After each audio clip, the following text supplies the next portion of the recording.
చూసినట్లయితే అంటే క్రిప్టో చెప్తున్నారు. చాలా వరకు మీరు చెప్పారు మ్యూల్ అకౌంట్స్ బాగానే ఉంది, పాలు పట్టుకుంటారు.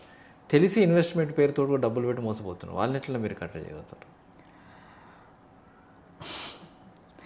తెలిసి ఇన్వెస్ట్మెంట్ పేరుతోటి అంటే అది ఇన్వెస్ట్మెంట్ తప్పు అని అనుకోవట్లేదు. ఒకటి కొంచెం స్వార్థం, కొంచెం తెలియనితనంతో చాలామంది మోసపోతున్నారు.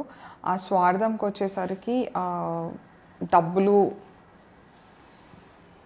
అవుతాయి ఇట్లాంటివి. అండ్ ఏమంటారు, రికగ్నైజ్ ప్లాట్ఫామ్స్ కాకుండా వీటిలలో పెడితే ట్యాక్స్ అవాయిడ్ చేయొచ్చు అన్న ఒక ఆశతోటి వెళ్ళి చాలామంది మోసపోతున్నారు. సో దానికి ఒకటి మేము చెప్తాం, please verify the platforms that you are investing in.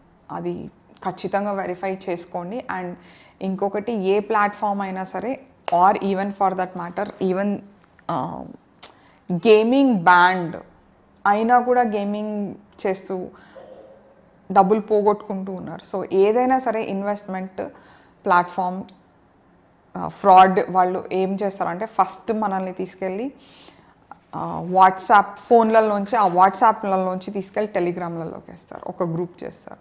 And ఆ గ్రూప్ నుంచి ప్రతిసారి ఇన్వెస్ట్ చేయడానికి ప్రతిసారి ఒక కొత్త ఫోన్ నెంబర్ అండ్ కొత్త అకౌంట్ నెంబర్ ఇస్తారు.